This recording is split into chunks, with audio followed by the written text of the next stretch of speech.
berbicara tentang Bupati Timur sendiri Belawi, itu kita tidak terlepas daripada cerita tentang bagaimana Kerajaan Haru. Kerajaan Haru. Jadi Kerajaan Haru ini kalau kita lihat di dalam sebuah arsip baik di Wikipedia mengatakan ada Kerajaan Haru, ada Kerajaan Aru seperti itu.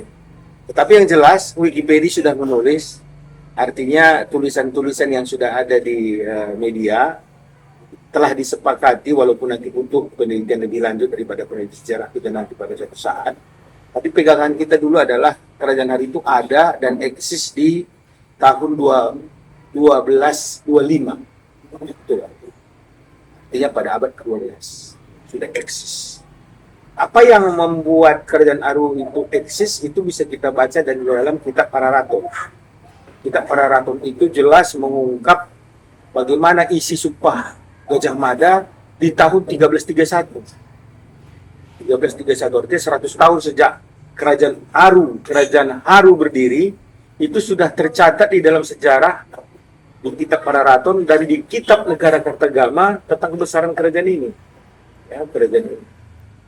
Tetapi kekuasaan Kerajaan Haru yang demikian luar biasa, yang sampai menguasai Selat Melaka, perdagangan Selat Melaka, atas perdagangan lada pada zaman itu. Jadi semuanya terkait dengan perdagangan, penguasaan jalur perdagangan di dalam hal tersebut tentang jalur perdagangan rempah-rempah waktu itu, ya.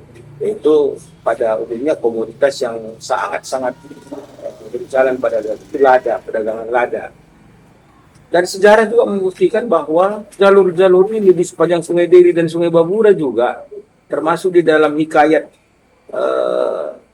cerita yang sudah ditulis oleh para pendahulu-pendahulu kita, baik di riwayat Hamparan Perak, di Pustaka Kembaran, demikian juga tulisan Biak Arsada Ginting, udah jelas bahwa penguasaan lalu lintas pada waktu itu juga dikuasai oleh putra-putri Karo yang turun dari gunung. Waktu itu sungai adalah ibarat jalan tol, ya.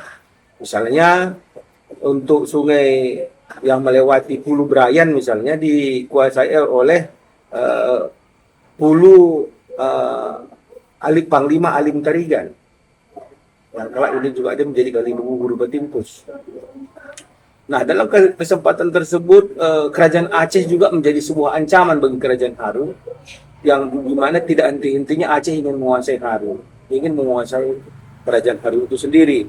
Oleh karena itu, beberapa kali Aceh mengirimkan ekspansi sampai akhirnya Aceh mengirimkan seorang panglima yang namanya Gocah Pahlawan, seorang panglima keturunan Delhi, untuk melakukan penjejakan atas penguasaan untuk menaklukkan Kerajaan Haru. Tetapi ketika panglima Gocah Pahlawan sudah sampai di Haru, dia melihat kenyataan bahwa kerajaan ini sudah terpecah-pecah menjadi 4 bagian. Ketika dia datang ke Delhi sekarang atau Sumatera Timur pada waktu itu, wilayah Sumatera Timur pada waktu itu, Panglima Gocah Pahlawan sudah melihat bahwa ada 4 kerajaan yang eksis, yaitu Raja Urung Senembah, yang merupakan keturunan daripada Dini Bulang Tita, Simblang Pinggel Barus. Itu sudah sangat eksis kerajaannya yang dinamakan dengan Urung Senembah, ya. Demikian juga ada kerajaan Raja Urung Sukapiring, ya, yang mungkin kalau kita bisa bayangkan dari hari ini, Kota Medan adalah dari Kampung Baru sampai ke Deli Tua sana. Lalu ada kerajaan Sepuluh Kuta. Sepuluh Kuta ini adalah, kalau ibarat sekarang bisa kita lihat dari Padang Bulan sampai ke Sembahu, sampai kepada Dolu, sampai kepada Rumah Kemenjahit, kawasan itu. Lalu ada Raja Urung Sunggal Serbanyaman, yang wilayahnya bisa kita lihat sekarang adalah, kalau sekarang bisa kita lihat Sesekambing. Sesekambing melewati Gajah, Brastagi, terus ke atas, terus ke Namentran. Itu wilayah-wilayah yang menjadi penguasaan daripada kerajaan-kerajaan ini setelah era Kerajaan Haru atau Kerajaan Haru itu berakhir. Nah, di dalam cerita pasca berakhirnya Kerajaan Haru, ada ruang yang kosong di abad ke-15. Ya, abad ke-15 itu ada ruang kosong di sana bahwa adanya seorang putra Karo yang tumbuh dan besar di desa Aji Jahe. Gitu. Ya, di desa Aji Jahe yang namanya adalah Guru Patimpus, Sembiring Pelawi. Jadi Guru Patimpus ini sebagaimana layaknya seorang orang Karo, bisa dikatakan parang belin kalak karo atau anak perana kalak karo pada waktu itu yang belum kawin. Dia ini adalah bertubuh kekar. Di samping dia bertubuh kekar, dia juga memiliki satu pengetahuan di bidang obat-obatan. Dia di bidang obat-obatan sudah dikenal karena memang orang tuanya juga seorang ahli di dalam pengobatan tradisional Karo. Jadi turun-temurun Guru Patimpus ini bisa dikatakan juga erat kaitannya dengan guru penawar.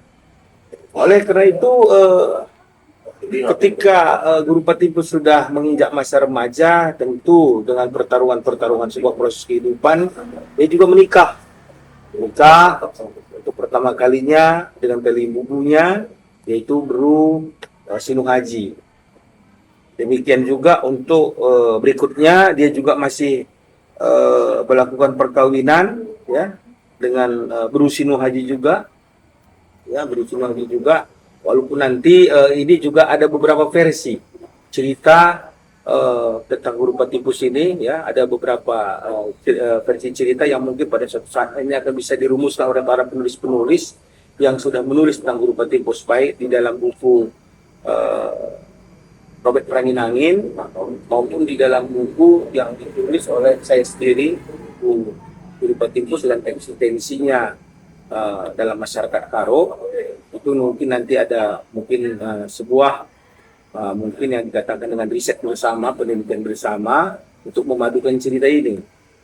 Jadi dalam perkawinan selanjutnya Guru Patimpus juga terikat perkawinan dengan Guru Bangun dari Batu Karang, sehingga dalam perkawinannya dengan Guru Bangun di Batu Karang ini, Guru Patimpus mendirikan satu kampung di Teluk Belang Sinabun yang dinamakan dengan Desa Perbaji, ya, Perbaji. Di sana Guru Bangun juga sampai hari ini masih ada Griten yang dinamakan dengan Griten Nini Sirputanah Tanah Perbaji. Guru Bangun, Ibu Sirputanah Tanah Perbaji, sampai sekarang Gritennya masih ada, berdiri kokoh di Desa Perbaji.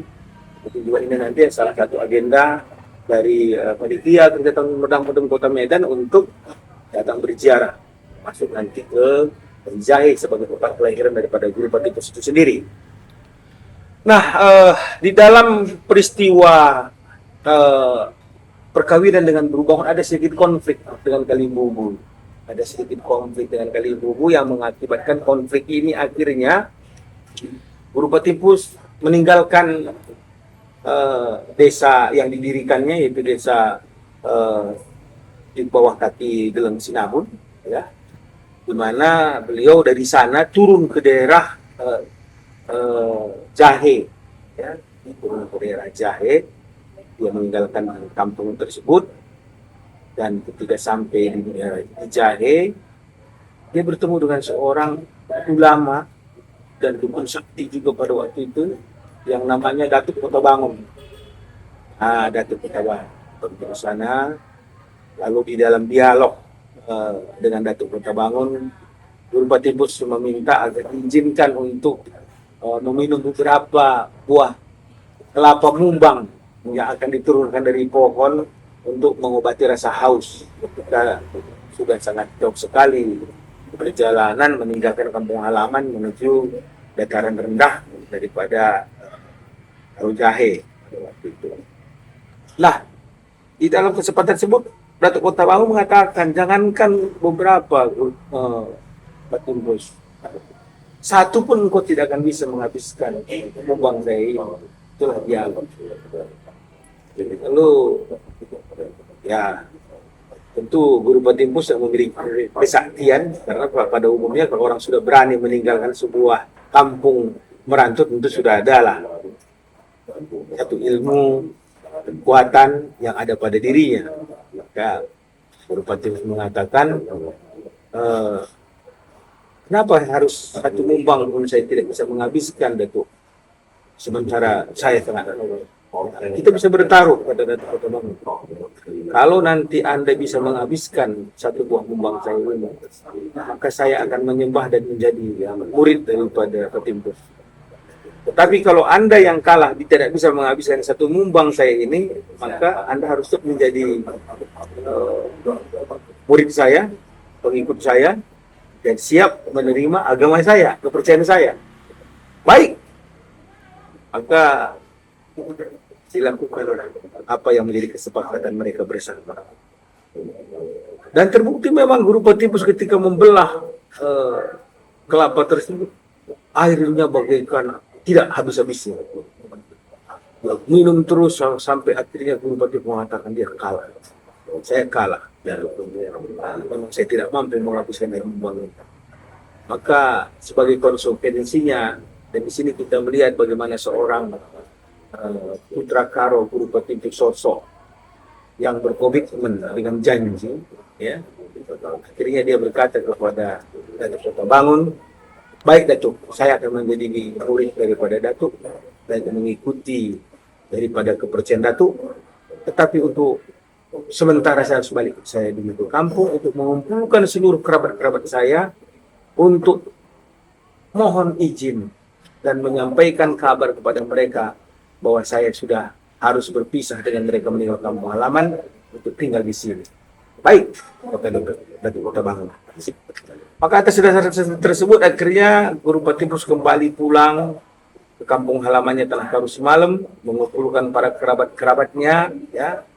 Dan konon cerita tersebut, ya, menurut folklore yang beredar di tengah-tengah masyarakat, Guru Ketimpus mengumpulkan seluruh kerabat-kerabatnya dan di dalam perkumpulan tersebut dia pamit kepada saudara-saudaranya bahwa dia akan pergi jauh meninggalkan kampung halaman, tetapi kalau bisa saya ciptakan dalam sebuah bahasa Karo, kira-kira kata-kata persilangannya mengatakan demikian. Kalimbubu, Sembuyak, Senina, rasa anak buku, Krina, enda berkat mu aku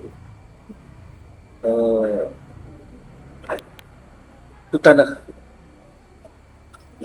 Simbelang nading kentan aku terkemudi henta sebab adin terempik kita jendela Krina terbatas kena tanah sinun bersini siman suanenta. Maka berkata aku belah di pagi ingan manmanta Krina una pebelang tanah kesusuran daripada Krina ke depan. Maka enda kata persirangan Panbandu Krina telah cara kami pagi kahe, istilah dulu adalah kahe, rintingan dulu pagi untuk tading nigayat. Maka bagian kata persirangan entah sebab aku itu tadi dengan kepercayaan bersedekah menang pada waktu itu, ya, agama menang untuk masuk menjadi seorang pengikut Muslim. Pada waktu itu istilah orang Karo pada itu Jawi Kebana, jadi Jawi. Nah, di dalam kesempatan tersebutlah akhirnya Guru Ketimpus pulang kembali ke dataran rendah, kita katakan dataran Karo sekarang, ya, karena memang sekarang wilayah-wilayah yang ditempati oleh Guru Ketimpus yang sekarang terkenal dengan Kabupaten Deli Serdang dan Langkat ini adalah menjadi wilayah kuasa orang Karo. Walaupun secara pemerintahan kita tidak berkuasa, tetapi secara rakyat sebetulnya kita mendominasi. Kenapa? Cobatu, Deli Tua, Namo Rambe, itu semua memang daerah Karo. Dan bisa kita lihat memang, ya, banyak sekali memang sudah hal-hal yang sudah kita tinggalkan. Kadang-kadang kita tidak peduli dengan perubahan-perubahan yang mungkin ini juga pada suatu saat menjadi masalah sejarah. Contoh, tercatat di peta Kota Bangun. Kalau menurut saya bukan Kota Bangun. Mungkin itu dulu ada Kota Bangun. Kota Bangun. Tapi sekarang tertulis secara peta adalah Kota Bangun. Sama seperti hari ini. Mungkin kita tidak peduli dengan kalimat kata penatapan. Yang semua tertulis sekarang penatapan. Yang asalnya mungkin penatapan. Kesain. Yang berubah menjadi kesawan. Rebelawan. Yang berubah menjadi belawan. Sering kata-kata tersebut kita hilang makna. Ya, pada hilang makna itu. Jadi dengan semangat guru Patimpus yang sudah rela mengorbankan diri belajar untuk mengajar ilmu pengetahuan dengan tujuan mulia untuk mempersiapkan kepada generasi berikutnya untuk mempersiapkan lahan kepada generasi-generasi yang akan datang. Sini tentu kita harus banyak belajar. Baik pada zaman setelah kerajaan-kerajaan raja-raja Urung ini terbentuk yang seperti saya katakan tadi, ada Senembah, ada Sukapiring, ada Sepuluh Kuta, ada Sunggal Serba Nyaman. Yang konstitusi pun mengatakan ketika itu sampai pada hari ini bahwa Sultan Delhi itu disepakati diangkat dan diberhentikan oleh kesepakatan Raja Berempat ini. Itu konstitusi. Jadi peninggalan betapa besarnya kekuatan Raja Berempat, atau dalam saudara kita masyarakat Melayu mengatakan Datuk Empat Suku, kekuasaan mereka.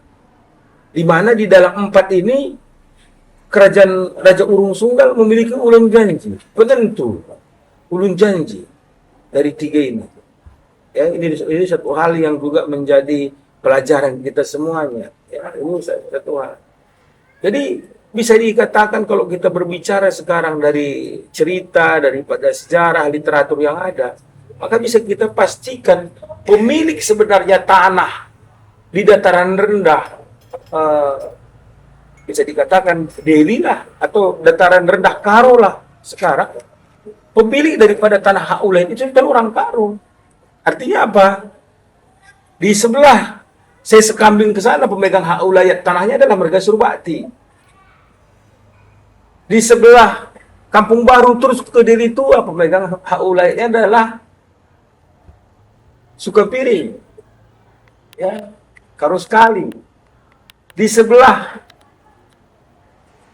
Tanjung Merauke, mulai Singamangaraja sampai ke Tanjung Merauke terus ke sana adalah Barus Mergana Sebelang Tinggal Kak Barus. Demikian juga mulai Padang Bulan sampai ke atas semuanya adalah Sebering Pelawi yang memiliki sebuah yang dikatakan dengan penguasaan tanah hak kepunglun, atau bisa dikatakan Urung, Raja Urung. Tapi kan dengan hal tersebut sekarang timbul pertanyaannya, kenapa selama ini seolah-olah memang tanah ini semua milik Sultan Delhi? Begitu. Pengusaha tembakau Delhi akhirnya membuat kontrak semua dengan Sultan Delhi. Dan inilah kalau kita baca perjalanan sejarah, maka muncullah perang yang dinamakan dengan Batak Orloh, perang Sunggal yang dipimpin oleh Datuk Kecil Surbakti, Datuk Badrul Zaman Surbakti, Datuk Hitam. Ini akar permasalahan. Permasalahan selalu adalah masalah tentang. Jadi konflik pertanahan, konflik agraria tersebut memang sudah muncul yang mengakibatkan cikal bakal terjadinya perang Batak Orloh itu sendiri pasca Guru Patimpus, setelah Guru Patimpus Sebering Pelawi. Nah, kembali kepada cerita Guru Patimpus, singkat cerita tadi, setelah Guru Patimpus sudah mengenyam pendidikan dan sudah memiliki kesaktian yang luar biasa, maka beliau menikah keempat kalinya dengan seorang putri dari anak Raja Hulu Brayan, ya, yang namanya anak Panglima Ali Tarigan. Ya, dia mengawini Tarigan tersebut, dan dari hasil perkawinan ini di dalam adat Karo, ketika mamanya adalah penguasa di sana, diberikanlah tanah dengan perjuman di antara Sungai Delhi dan Sungai Babura. Tempat Guru Patimpus Ras Kembaragena Guru Tarigan, sambil juga dia menanam lada dan tanaman-tanaman rempah-rempah palawija, dia juga mengobati.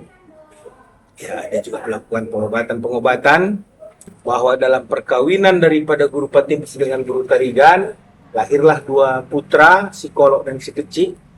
Psikolog disekolahkan atau mendapatkan pendidikan agama di Aceh, dikirim oleh Guru Patimpus, sedangkan si kecil meneruskan garis keturunan Guru Patimpus kelak menjadi Raja Urung 10 Kuta untuk raja yang kedua, itulah si kecil. Nah, dalam cerita daripada Guru Patimpus inilah akhirnya lahirlah keturunan-keturunan secara terus-menerus. Medan juga terus berkembang, waktu itu masih namanya Medan Putri, ya, Medan Putri. Perkembangan perdagangan lada juga semakin hebat, ya, sehingga perkembangan kota ini juga menghasilkan orang-orang untuk datang mendiami daerah kota Medan, yang pada mulanya Medan ini adalah ungkapan dari sebuah kalimat madan, ya, madan, karena memang profesi Guru Patimpus harus sebagai guru tabib, sehingga ketika orang datang berobat selalu ada kalimat madan, ngokam madan, sudah sembuh, madan, karena dalam bahasa Karo arti madan itu adalah sembuh dari penyakit yang diderita.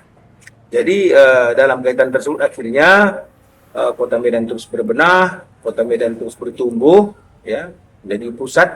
Dan akhirnya Medan juga setelah kedatangan Belanda, perpindahan Medan dari Medan Putri kepada Medan yang sekarang ini akibatnya membuat Belanda juga menjadikan Medan menjadi pusat daripada pemerintahan, ya, pemerintahan, karena berkembangnya perkebunan tembakau pada waktu itu yang didirikan oleh Den House dengan misi perusahaan PT Tembakau Deli. Ini juga mengakibatkan raja-raja Deli juga seketika menjadi kaya raya karena menyewakan tanah-tanah untuk lahan-lahan konsesi bagi pengusaha-pengusaha Belanda yang ingin berinvestasi mengembangkan tanaman tembakau di tanah Deli. Jadi inilah dia kaitan daripada bagaimana sejarah daripada Guru Patimpus itu sendiri sebagai peranannya di dalam Medan, ya, yang menjadi dasar kita. Kenapa ada kita membuat kerja tahun Merdang-Merdem Kuta Medan ini adalah menjadi sebuah cemeti bagi masyarakat Karo betapa besarnya sebetulnya kontribusi putra-putri Karo di dalam pendirian kota ini. Sehingga ini juga adalah menjadi sebuah catatan pada suatu kelak pada generasi muda kita. Di samping kita sudah memiliki monumen Guru Patimpus Sembiring Pelawi pendiri kota Medan, di sana sudah tertera 1 Juli 1590 itu, ini akan menjadi sebuah monumen penyemangat kepada generasi muda agar generasi muda Karo pada satu saat tidak asing di kotanya. Dia bisa memiliki mimpi. Ya, dream yang luar biasa, sehingga itu menjadi pemicu. Ada kepercayaan diri kita yang luar biasa ketika kita merasa kitalah pemilik kota ini. Kitalah menjadi pemilik kota ini, sehingga jangan tertinggal dengan orang-orang lain. Ini salah satu hal cemeti buat kita semuanya. Semangat Guru Patimpus juga membuat kita menjadi bangsa petarung, ya, bangsa yang selalu di dalam dada ingin mengembangkan sebuah potensi yang ada untuk memperlebar daerah penguasaan wilayah-wilayah baru untuk kelak kita akan untuk kelak kita akan beraktivitas di sana. Semangat Guru Patimpus Sembiring Pelawi juga sudah bisa menyatukan kita semuanya untuk membuat kini resadan orang Karo dengan pesta Merdang-Merdem ini nanti. Ini bisa membuat kita semuanya menjadi sebuah alat untuk secara langsung maupun tidak langsung bisa bertemu, bersilaturahmi, membangun komunikasi, membangun persaudaraan. Karena orang Karo kalau ketemu, kalau tidak saling mengenal, bertutur. Di sanalah akan terjalin lagi kembali persaudaraan.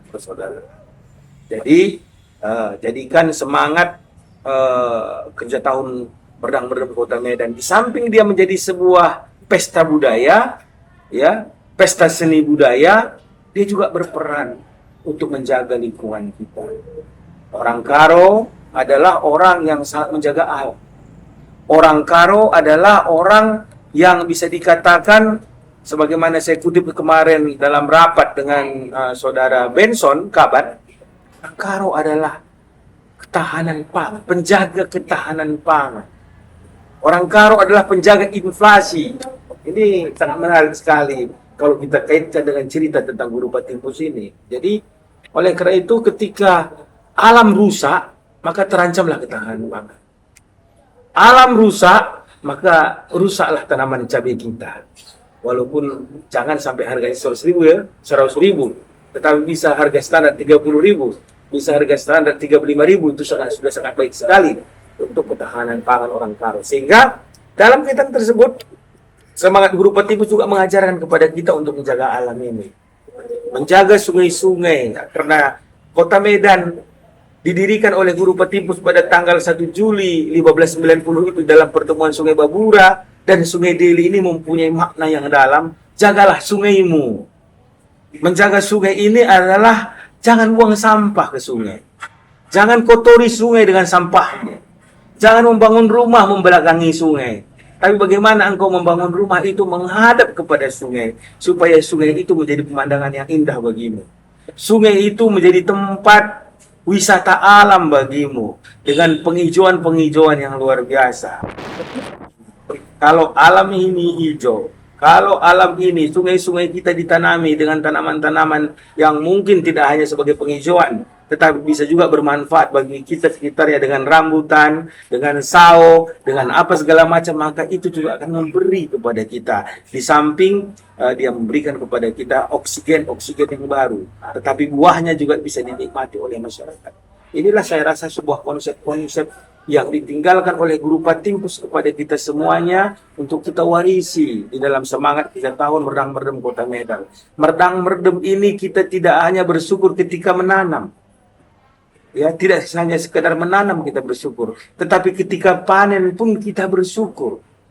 Sama seperti yang dikatakan oleh Benson Kaban bahwa ketika orang Karo itu hidup dengan memiliki sebuah jati diri sebagai bangsa petani, bangsa pedagang, ya, bangsa petani dan bangsa pedagang, maka kita tidak akan terlepas daripada alam. Ketika petani kita miskin, petani kita tidak mendapatkan harga dengan komoditi daripada produksi tanamannya, maka pedagang-pedagang di perkotaan juga akan sepi pengunjung. Semua mempunyai multi efek. Semangat Guru Patimpus sendiri melalui mengajarkan kepada kita untuk menjaga keseimbangan. Semangat Guru Patimpus dengan perannya sebagai tabib, guru, si Mentakwari, si Bluh Nambari, guru penawar, mengatakan kepada kita bahwa sebenarnya penyakit itu bukanlah hanya bisa diobati dengan obat, tetapi sebetulnya penyakit bisa diobati dengan hati yang dan gembira dan sukacita. Ini semangat yang diwariskan Guru Patimpus kepada kita semuanya dari penuturan sejarah yang sudah kita baca bersama, yang sudah kita ikuti bersama, bagaimana peranan daripada Guru Patimpus itu sendiri. Saya rasa itu yang perlu, pesan-pesan yang perlu saya sampaikan ketika kita berbicara tentang semangat kerja tahun Merdang Merdem Kota Medan tahun 2023 yang akan datang. Terima kasih, bujur, ras menjual-jual kita gerina.